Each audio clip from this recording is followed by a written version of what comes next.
Hello everyone, इस video में discuss करेंगे लॉन्ग टाइप क्वेश्चन आंसर जो कि एनसीईआरटी एग्जाम्पलर से रहेगा।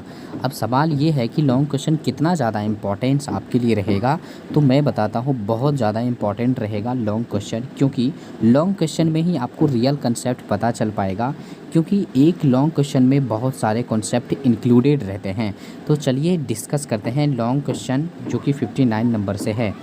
A non metal A which is the largest constituent of air when heated with H2 in 1:3 ratio in the presence of catalyst Fe gives a gas B। तो यहाँ तक मैं आपको question समझा देता हूँ। कोई ए नॉन मेटल है, जो ए नॉन मेटल है जो कि एयर में सबसे ज़्यादा मात्रा में वो पाया जाता है, यानी उसका एयर में सबसे ज़्यादा कॉन्स्टिट्यूएंट होता है, और इसी ए को किसके साथ रिएक्ट करवाया है, तो H2 के साथ रिएक्ट करवाया है 1:3 में। मतलब इसको अगर 1 रेशियो में लेंगे तो इसको 3 रेशियो में लेंगे, और रिएक्ट करवाया है उसके बाद किसके प्रेजेंस में, तो Fe कैटलिस्ट के प्रेजेंस में इसको रिएक्ट करवाया है और बना दिया है B। यानी ए नॉन मेटल जो एयर में सबसे ज़्यादा मात्रा में पाया जाता है, जिसको H2 से रिएक्ट करवाया है Fe के प्रेजेंस में, तो कोई कंपाउंड B बनाया है। अब यहाँ पे फिर बोला है, देखिए आगे क्या बोला है, ऑन हीटिंग विथ O2, यानी on heating with O2 it gives an oxide C। अब इसी ए को जो शुरू में नॉन मेटल जो सबसे ज़्यादा मात्रा में एयर में पाया जाता है, उसी ए को किसके साथ रिएक्ट करवाया है, O2 के साथ रिएक्ट करवाया है, तो एक ऑक्साइड बनाया है C। अब देखिए आगे, if this oxide is passed into water, ये जो सी ऑक्साइड है ये किसके साथ पास्ट करवाया गया है, तो वाटर के साथ पास्ट करवाया गया है in the presence of air, तो एयर के प्रेजेंस में तो it gives an acid D. तो ये डी जो है ना एसिड गिव्स किया है, कोई एसिड है ये डी। अब आगे, which act as a strong oxidising agent, और जो कि ये एक्ट कर रहा है स्ट्रॉन्ग ऑक्सीडाइजिंग एजेंट के तरह। तो आगे देखते हैं इसका सोल्यूशन कैसे समझना है। क्वेश्चन पूछा ABCD फाइंड करिए क्या है, और to which group of periodic table does this non metal belong, जो शुरू में ए नॉन मेटल लिया गया था वो किस ग्रुप में बिलोंग करेगा। तो आपको यहाँ से मैं डिस्कस करता हूँ, कोई ए नॉन मेटल है जो सबसे ज़्यादा एयर में, कौन ऐसा नॉन मेटल है ज़्यादा पाया जाता है। तो अब तक में आप कह सकते हैं कि नाइट्रोजन जो कि नॉन मेटल है एयर में सबसे ज़्यादा 78% में ये पाया जाता है। अब ए आपने फाइंड कर लिया क्या है, नाइट्रोजन है। इसको H2 के साथ रिएक्ट करवाया है Fe के प्रेजेंस में, तो जाहिर सी बात है कि ये NH3 बनेगा, जो कि आपको B भी पता चल पाएगा। B क्या हो गया, अमोनिया हो जाएगा। अब देखिए क्या है कि जब ए को यहाँ पे आप यहाँ पे देख सकते हैं, अब यहाँ पे क्या है कि जब उसी ए नॉन मेटल को ऑक्सीजन के साथ रिएक्ट करवाया है, यहाँ पे O2 होगा तो NO2 बन जाएगा, नाइट्रोजन का ऑक्साइड बन जाएगा, जो कि ये C है। अब क्या है, इसी NO2 को वाटर के साथ रिएक्ट करवाया है, तो देख सकते हैं HNO3 बनाएंगे। अब HNO3 क्यों कब कन्फर्म हो जाएंगे, जब HNO3 के बारे में ये बोल दिया था ये डी है, कोई एसिड डी बन रहा है जो कि स्ट्रॉन्ग ऑक्सीडाइजिंग एजेंट की तरह काम करता है। तो नाइट्रिक एसिड के बारे में आप अच्छे से जानते हैं कि ये स्ट्रॉन्ग ऑक्सीडाइजिंग एजेंट की तरह बिहेव करता है। अब ये जो शुरू में आप ए नॉन मेटल लिए थे जो कि ये नाइट्रोजन है, अब पता कर चुके हैं ये किस ग्रुप में बिलोंग करता है, तो ये 15 ग्रुप में बिलोंग करता है। अभी फ़िलहाल याद कर लें, क्योंकि ये चीज़ें पढ़ना आपको पीरियोडिक टेबल में है। तो आई होप कि आपको ये क्वेश्चन कैसे बन रहा था आपको ये पता चल पाया होगा। नेक्स्ट क्वेश्चन पे चलते हैं। नेक्स्ट क्वेश्चन देखिए, यहाँ पे नेक्स्ट क्वेश्चन आपका यहाँ पे 60 नंबर क्वेश्चन होगा, देख सकते हैं आप यहाँ पे देखिए, gives the steps involve in the extraction of metals of low and medium reactivity from their respective sulphide ores. मतलब ये कि हमें स्टेप्स बताना है लो रिएक्टिव मेटल्स का और मीडियम रिएक्टिव मेटल्स का, कहाँ से, तो उसके सल्फाइड ओर्स से। बहुत आसान क्वेश्चन ही माना जाएगा। तो आप सभी जानते हैं, during extraction of metals of low and medium reactivity from their respective sulphide ores they are first heated in the presence of atmospheric oxygen. This step will give out oxide of metals. This step used as it more efficient method to extract methods. That means आपको यहाँ से और अच्छे से clear होगा। पहले low reactive metals को हम एक्सट्रैक्ट करते हैं उसके सल्फाइड ओर से। तो HGS आपको पता है कि ये लो रिएक्टिव मेटल मरकरी का ये सल्फाइड ओर से है। अब ये इसको सीने बार भी बोलते हैं। अब इसको क्या करते हैं कि एयर के प्रेजेंस में हीट करते हैं तो mercuric oxide plus SO2 gas release करता है। अब यहाँ से फिर मर्क्यूरिक ऑक्साइड को क्या करते हैं, रिडक्शन करवा लेते हैं और मर्क्यूरी यहाँ पे क्या करते हैं कि मर्क्यूरी यहाँ से निकाल लेते हैं, एक्सट्रैक्ट कर लेते हैं। तो यहाँ से आप तो जानते हैं। फिर लो मीडियम आपने लो रिएक्टिव मेटल्स को आपने फाइंड कर लिया, एक्सट्रैक्ट कर लिया। अब मीडियम रिएक्टिविटी को देखते हैं। तो आप यहाँ पे मीडियम रिएक्टिविटी में Zn अगर मीडियम रिएक्टिव मेटल है तो इसके सल्फाइड ओर्स जैसे ZnS ले सकते हैं, जिसको जिंक ब्लेंड भी बोलते हैं, जिंक ब्लेंड भी बोलते हैं ZnS को। अब ZnS को क्या करना है, रोस्टेड करना है और जिंक ऑक्साइड में चेंज कर देना है। क्यों रोस्टेड कहेंगे, क्योंकि ये सल्फाइड ओर है और ऑक्सीजन के प्रेजेंस में अगर इसको हीट करेंगे तो ZnO प्लस SO2 रिलीज करेगा। अब इस ZnO को क्या करना है, इस ZnO को क्या करना है, यहाँ पे देख सकते हैं यहाँ पे, या फिर देखिए कैल्सिनेशन भी कर सकते हैं। ZnCO3 को आप हीट करा के ZnO भी चेंज कर सकते हैं, लेकिन हमें यहाँ सल्फाइड ओर से निकालना है तो ये रिएक्शन नहीं लिखेंगे। अब आगे यहाँ पे देखिए ZnO को कार्बन रिड्यूसिंग एजेंट के प्रेजेंस में ZnO प्लस CO यानी यहाँ पे Zn आप एक्सट्रैक्ट कर लेते हैं। तो यहाँ पे आपने क्या देखा, फर्स्ट प्रोसेस में आपने रोस्टिंग करवाया, सेकेंड प्रोसेस में आपने रिडक्शन करवाया। तो दैट मीन्स रिडक्शन के तहत आपने जिंक को ऑब्टेन कर लिया। अब आगे यहाँ पे देखिए 61 नंबर क्वेश्चन देखिए, एक्सप्लेन द फॉलोइंग। रिएक्टिविटी पूछा है, एक्सप्लेन करना है। फर्स्ट में reactivity of aluminium decreases if it is dipped in HNO3, मतलब कि एल्युमिनियम का रिएक्टिविटी डिक्रीज हो जाता है जब इसको HNO3 में डिप्ड कर देते हैं। नेक्स्ट क्वेश्चन पूछा है, carbon can not reduce the oxides of Na और Mg, यानी Na का ऑक्साइड Na2 होगा, Mg का ऑक्साइड MgO होगा। यहाँ से आप यहाँ से Na बाहर या Mg बाहर रिडक्शन प्रोसेस से यानी निकाल सकते हैं सोडियम को चाहे मैग्नीशियम को, लेकिन ये बोला है कि कार्बन का हेल्प लेकर के आप ऐसा नहीं कर सकते हैं। तो क्यों नहीं कर सकते हैं ये पूछा है, एक्सप्लेन करना है। आगे यहाँ पे sodium chloride is not a conductor of electricity in the solid state whereas it is does conduct electricity and aqueous solution as well as in molten state. ये भी आपको समझ में ये आना चाहिए कि सोडियम क्लोराइड का जो है ये इलेक्ट्रिसिटी कंडक्ट नहीं करता in case of solid state, but ये मोल्टेन स्टेट में चाहे एक्वस सोल्यूशन के केस में ये सोडियम क्लोराइड इलेक्ट्रिसिटी कंडक्ट करता है। ये आपको एक्सप्लेन करना है, इसका रीजन बताना है। आयरन आर्टिकल्स आर गैल्वेनाइज्ड, इसको भी क्यों हम आयरन आर्टिकल्स को गैल्वेनाइज्ड करते हैं इसको एक्सप्लेन करना है। ई में पूछा है, metals like sodium, potassium, calcium, magnesium are never found in their free state in nature, यानी ये सारे लोग, ये सारे हाई रिएक्टिव मेटल्स हैं, मोस्ट रिएक्टिव मेटल्स है, तो ये क्यों नहीं फ्री स्टेट में प्रेजेंट होता है, फाउंड होता है। अभी एक एक करके डिस्कस करते हैं। फर्स्ट क्वेश्चन देखिए यहाँ पे, reactivity of aluminium decreases if it is dipped in HNO3। तो देखिए reactivity of aluminium decreases if it is dipped in HNO3 because HNO3 is a strong oxidising agent. Here a layer of aluminum oxide gets deposited because of which reactivity of aluminum gets reduced। मतलब ये हुआ कि जब aluminium जब आप HNO3 में डिप्ट करते हैं तो वो गिव करता है एल्युमिनियम ऑक्साइड। अब ये एल्युमिनियम ऑक्साइड का जो लेयर है, ये एल्युमिनियम ऑक्साइड का लेयर जो है एल्युमिनियम मेटल के बाहरी लेयर पे यानी बाहरी सरफेस पे लेयर बन जाता है। अब क्या है ना कि ये फर्दर ऑक्सीजन से अब रिएक्ट करने नहीं देता है इस एल्युमिनियम को। दैट मीन्स क्या हो गया, अब ये ऑक्सीजन से रिएक्ट करने ही नहीं दे रहा है, मतलब एल्युमिनियम की रिएक्टिविटी अब तो घट गया ना पहले के कंपैरिजन। तो वही चीज़ बोला है कि एल्युमिनियम की रिएक्टिविटी अब घट जाएगा, डिक्रीज हो जाएगा जब आप HNO3 में डिप्ट कर देंगे। नेक्स्ट क्वेश्चन देखिए, carbon can not reduce the oxides of Na और Mg। मतलब क्या, मतलब ये कि जैसे सोडियम के ऑक्साइड हो गया चाहे मैग्नीशियम का ऑक्साइड हो गया, इससे आप सोडियम चाहे मैग्नीशियम आप सिंपल कार्बन के रिड्यूसिंग एजेंट का हेल्प लेकर के मैग्नीशियम या सोडियम आप नहीं निकाल सकते हैं, क्योंकि ये जो है कार्बन जो है इससे लेस रिएक्टिव है। यानी ये कार्बन इस Na को या चाहे Mg को ये डिस्प्लेस नहीं कर पाएगा, क्योंकि कार्बन से ज़्यादा रिएक्टिव है सोडियम और मैग्नीशियम। यहाँ पे क्या करना है, सोडियम ऑक्साइड में से चाहे मैग्नीशियम ऑक्साइड में से मेटल सोडियम चाहे मैग्नीशियम निकालने के लिए इलेक्ट्रोलाइटिक रिडक्शन प्रोसेस अप्लाई करते हैं।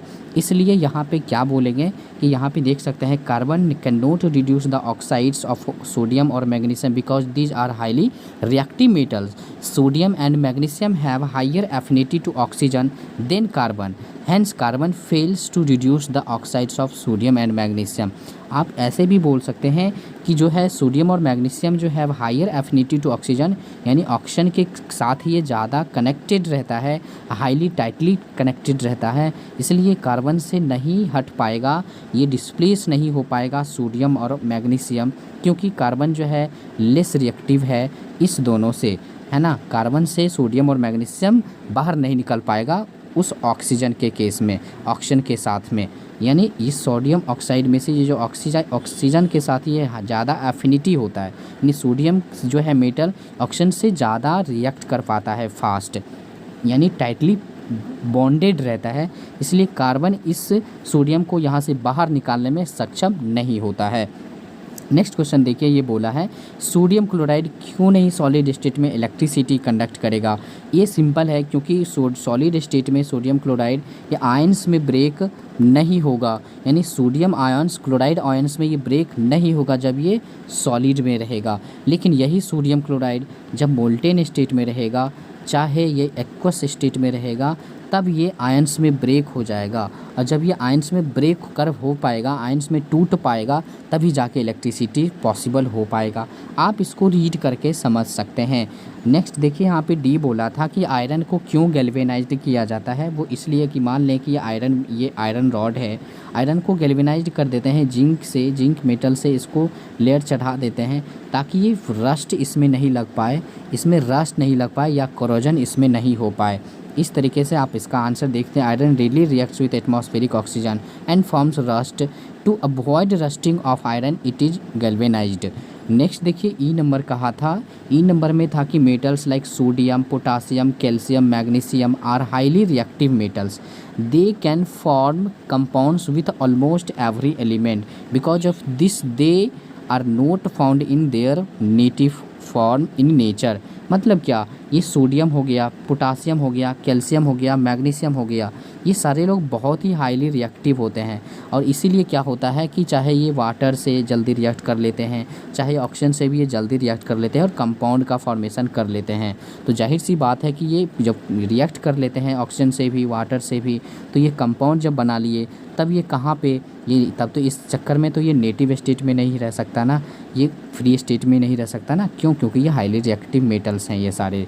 अब 62 नंबर देखिए, फर्स्ट क्वेश्चन पूछा है given below are the steps for extraction of copper from its ore, write reaction involved. अब यहाँ पे एक एक करके आपको बताना है। गिवन बिलो यहाँ पे बोल दिया are the steps for extraction of copper, यानी एक्सट्रैक्शन ऑफ कॉपर में ये स्टेप्स जो पूछा है सबको बताना है। फर्स्ट स्टेप देखिए, रोस्टिंग ऑफ कॉपर 1 सल्फाइड। देख लीजिए, कॉपर 1 सल्फाइड मतलब Cu2S। अब इसको रोस्टिंग कराएंगे तो प्रेजेंस ऑफ ऑक्सीजन ही इसको हीट करवाएंगे, जाहिर सी बात है Cu2O + SO2 रिलीज करवाएगा। यहाँ पे देख सकते हैं रिएक्शन दिया हुआ है। ए नंबर का आंसर इतना ही हुआ। अब बी में देखिए, रिडक्शन ऑफ कॉपर 1 ऑक्साइड। अब जब यहाँ पे आपको कॉपर 1 ऑक्साइड प्लस यहाँ पे कॉपर 1 ऑक्साइड जो निकला है, इसको बोला है कि रिडक्शन करवाया है कॉपर 1 ऑक्साइड को किसके साथ, तो कॉपर सल्फाइड, कॉपर वहाँ पे देखिए कॉपर 1 सल्फाइड के साथ। यहाँ पे कॉपर 1 मतलब ये हुआ कि कॉपर की वैलेंसी 1 है, सल्फाइड की वैलेंसी 2 होता है, क्रॉस मल्टीप्लाई आप करेंगे तो Cu2S ही होगा। इस तरह से आपको ध्यान रखना है। तो कॉपर 1 ऑक्साइड कॉपर 1 सल्फाइड के साथ रिएक्ट करवाया है, रिडक्शन करवाया है, तो जाहिर सी बात है यहाँ पे कॉपर निकल जाएगा और SO2 रिलीज होगा, ये आप सभी जानते हो। अब थर्ड में बोला इलेक्ट्रोलाइटिक रिफाइनिंग करना है, तो आपको पता है कि Cu2+ जो है यहाँ पे इलेक्ट्रॉन को 2 इलेक्ट्रॉन को गेन करके Cu बनाएगा। ये कहाँ पे हो रहा है, इलेक्ट्रॉन गेन कहाँ पे होता है, कैथोड पे होता है, ऐसा कैथोड पे होता है और प्योर कॉपर वहाँ पे जमा होता है। एनोड पे क्या बोलेंगे, एनोड पे क्या होता है, इलेक्ट्रॉन का लॉस होता है। Cu से 2 इलेक्ट्रॉन आप माइनस करवाइए और Cu2+ में रिलीज करवाइए, यानी कॉपर 2+ रिलीज होगा। कहाँ पे, तो यहाँ एनोड पे। तो ये दोनों रिएक्शन आप इलेक्ट्रोलाइटिक रिफाइनिंग के तहत आप दिखा करके, यानी पहले एट एनोड तब कैथोड, या सिंपली कैथोड पे दिखा के कॉपर आप निकलवा सकते हैं, यानी इलेक्ट्रोलाइटिक रिफाइनिंग का ये रिएक्शन दिखा सकते हैं। अब लास्ट यहाँ पे draw on neat and well level diagram. यहाँ पे देखिए, यहाँ पे देखा है, पूछा है कि जो यहाँ पे देख सकते हैं ये 2 नंबर में पूछा है, draw a neat and well level diagram for electrolytic refining of copper. तो देखते हैं इलेक्ट्रोलाइटिक रिफाइनिंग ऑफ कॉपर का ये लेवल डायग्राम आपको एग्जामिनेशन हॉल में भी बनाना है। एक बीकर लेना है आपको, उस बीकर में आपको 2 रॉड लेना है, एक थोड़ा यहाँ पे इम्प्योर रॉड लेंगे जो कॉपर, अगर कॉपर को हम प्यूरीफाई कर रहे हैं, एक्सट्रैक्ट कर रहे हैं, तो कॉपर का ही एक मेटल लेंगे जो कि जो मोटा लेंगे कॉपर का, उसको इम्प्योर रॉड बोलेंगे। एक मतलब इम्प्योर कॉपर का रॉड लेंगे और एक आप प्योर कॉपर का रॉड लेंगे। जो आपका इम्प्योर कॉपर रॉड रहता है उसको आप एनोड बोलते हैं, क्योंकि उसको आप बैटरी के उसको बैटरी के पॉजिटिव टर्मिनल से कनेक्ट करते हैं। सॉरी फॉर दैट, यहाँ पे एक्चुअली में ये लेवल डायग्राम यहाँ पे रॉन्ग है, ये रॉन्ग है।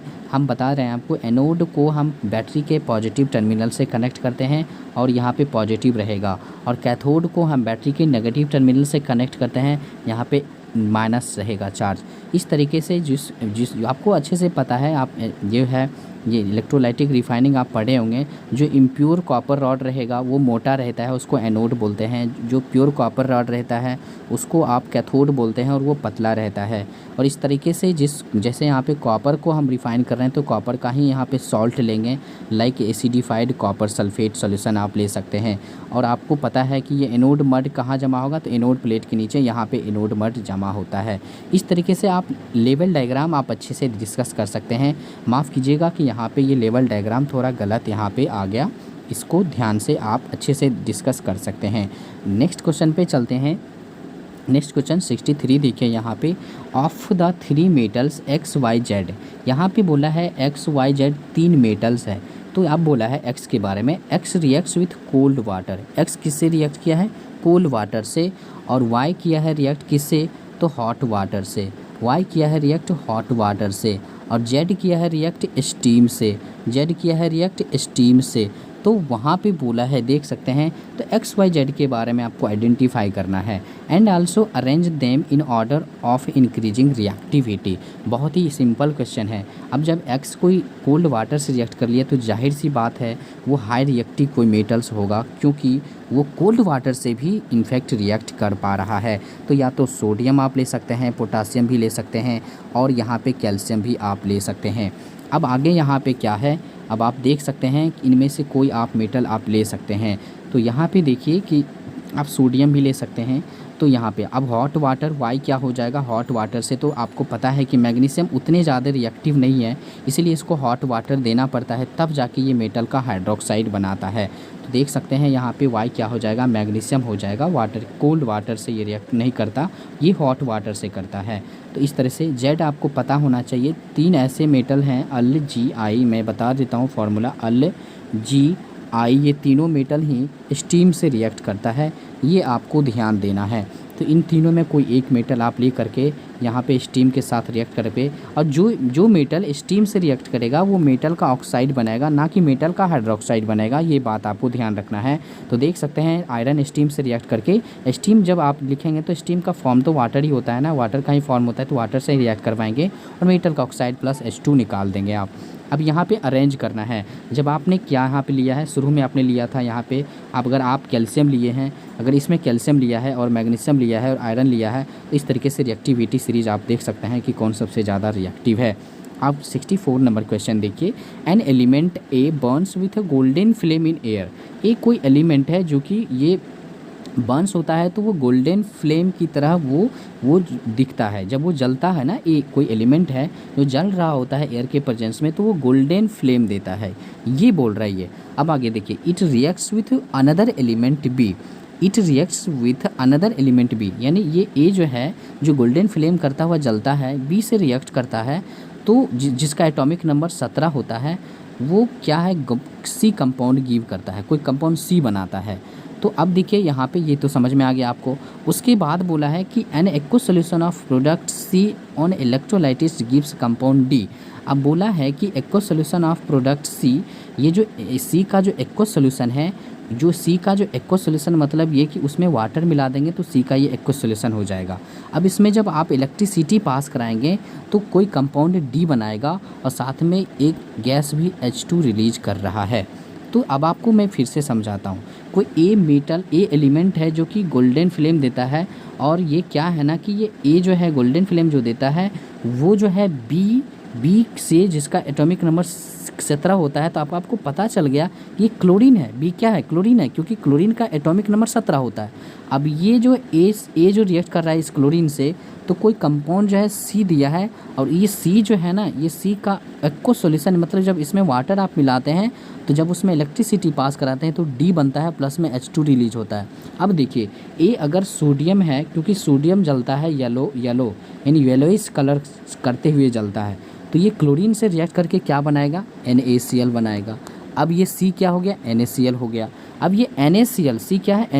NaCl जब वाटर से रिएक्ट यानी NaCl का एक्वस सॉल्यूशन में जब इलेक्ट्रिसिटी पास कराते हैं तो जाहिर सी बात है NaOH बनता है, प्लस H2 रिलीज होता है, जो कि ये दे दिया था H2 रिलीज, प्लस में Cl2 भी रिलीज होता है। तो अब आपको समझ में आ गया होगा कि क्या है इसका मसला। यहाँ पे आपने देखा कि ए क्या है, ए यहाँ पे कोई एलिमेंट है, ए क्या है? यहाँ पे कोई एलिमेंट है जो यहाँ पे क्या है? सोडियम है। जो सोडियम है यहाँ पे 17 है, जो कि यहाँ पे नहीं होना चाहिए। ए जो है 17 सोडियम है, जो कि गोल्डन फ्लेम करता हुआ जलता है। बी क्लोरीन है, जिसका एटॉमिक नंबर 17 होता है। प्रोडक्ट सी सोडियम क्लोराइड है। तो Na जब Cl2 से यानी Na हो गया, क्लोरीन क्या है? बी हो गया, NaCl क्या हो गया? ये सी हो गया।